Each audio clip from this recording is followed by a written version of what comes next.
여러분 안녕하십니까? 오늘 또 참으로 좋은 날입니다. 소망찬 하루가 되시기를 바랍니다. 저는 오늘 빛 가운데 거하라는 제목으로 여러분과 함께 연애를 나누고자 합니다. 본문 말씀은 신약 성경 요한 1서 2장 2절로 6절입니다.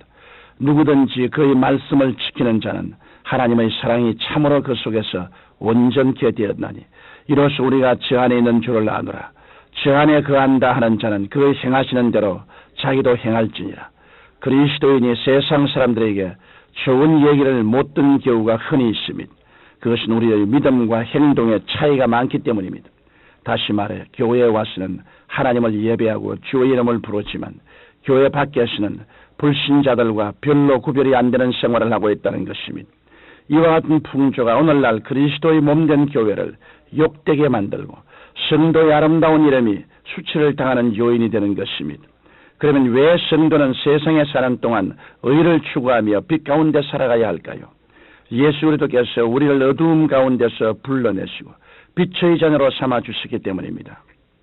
성경 로마서 4장 25절에 예수는 우리 범죄함을 위하여 내어줌이 되고 또한 우리를 의롭다 하심을 위하여 살아나시느니라고 말씀하고 있습니다.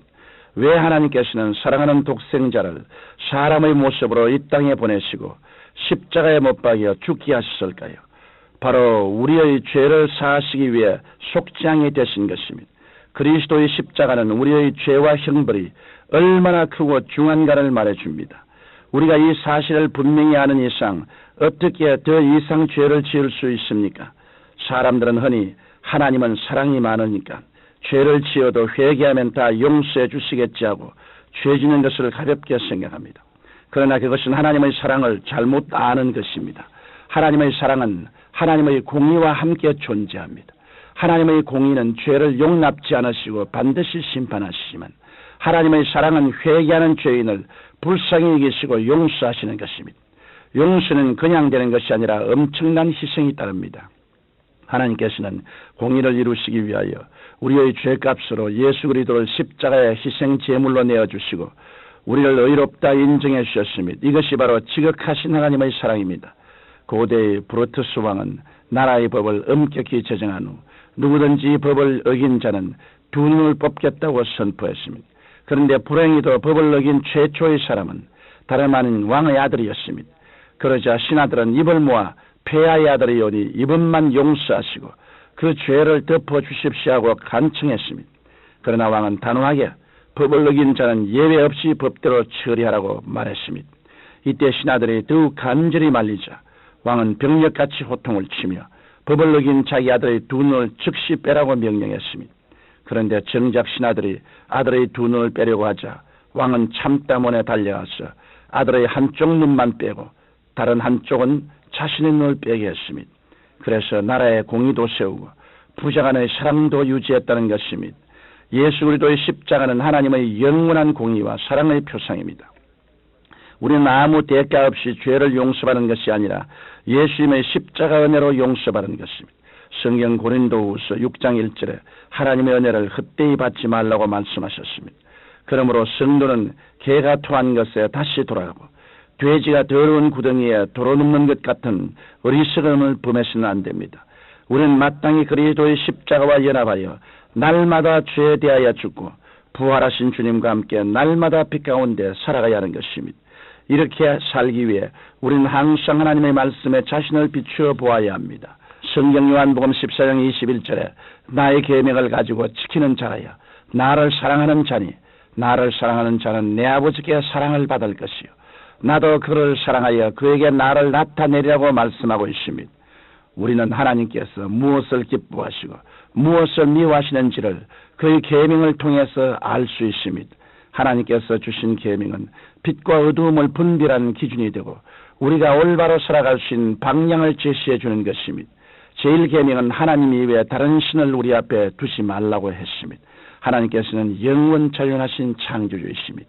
이 천지간에 우리가 예배하고 섬겨야 할 대상은 오직 야훼 하나님 한 분뿐입니다.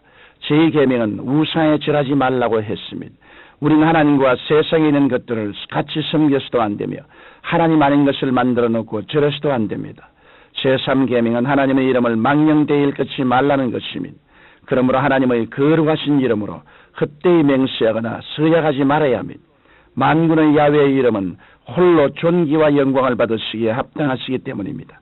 제4계명은 안식일을 기억하여 거룩히 지켜야 합니다. 엿새 동안 열심히 일하고 이래째 되는 날에는 교회로 모여 하나님께 예배드리고 안식하는 날입니다. 우리는 주일을 거룩하고 복된 날로 구별해 지키고 의미 있게 보내야 합니다. 제5계명은 부모를 공경해야 합니다. 육신의 부모를 공경하지 않으면서 보이지 않는 영의 아버지 되시는 하나님을 공경한다고 할 수 없습니다. 제6계명은 살인해서는 안 됩니다. 남의 생명을 살상하는 것도 살인이지만 예수님께서는 남을 미워하여도 살인이라고 하였습니다. 제7계명은 간음하지 말라는 것입니다. 우리 몸은 하나님의 성령께서 거하시는 거룩한 성전입니다. 성전은 거룩하고 정결하게 보존되어야 합니다. 제8계명은 이웃의 것을 훔치면 안 되고 제9계명은 이웃에 대하여 거짓말하지 말아야 하며 제10계명은 이웃의 가족이나 소유를 탐내서도 안 된다는 것입니다. 이 10가지의 계명은 하나님께서 우리에게 주신 율법을 집약해 놓은 것입니다. 제1계명에서 제4계명까지는 하나님 사랑에 대한 것이고 제5계명에서 10계명까지는 이웃 사랑에 대한 것입니다. 성경 로마서 13장 10절에 사랑한 이웃에게 악을 행치 아니하나니 그러므로 사랑은 율법의 완성이라고 했습니다. 이러므로 우리 그리스도인은 하나님 사랑과 이웃 사랑을 힘써 지켜야 합니다. 성경 잠언 19장 16절에 계명을 지키는 자는 자기 영혼을 지킨다고 말했습니다. 우리 하나님의 자녀라고 하면서 하나님의 계명을 무시하고 이웃에 무관심한 채 이기적인 신앙생활을 해서는 안 될 것입니다. 예수님께서는 새 계명을 너희에게 주노니 서로 사랑하라. 내가 너희를 사랑한 것 같이 너희도 서로 사랑하라. 너희가 서로 사랑하면 이로써 모든 사람이 너희가 내 제자인 줄 알리라고 하셨습니다. 사랑하는 청취자 여러분, 우리는 끊임없이 자신을 하나님의 말씀에 비추어 보고 죄를 버리고 의를 택해야 합니다. 죄는 우리의 영혼을 병들게 하고 교회를 타락시킵니다. 우리는 십자가의 의를 덧입고 죄와 세상을 이기며 말씀대로 살아가야 할 것입니다. 지금도 진리의 성령께서 우리를 모든 진리 가운데로 인도해 주시고 계십니다. 우리는 이 성령님을 굳세게 의지하여 빛 가운데 거함으로 오늘 또 모든 일에 축복이 넘치고 승리하는 하루가 될 것을 믿습니다. 거룩하신 하나님 아버지, 주의 말씀으로 변화를 받아서 의와 거룩함으로 옷 입고 진실한 심정으로 살게 도와주시옵소서.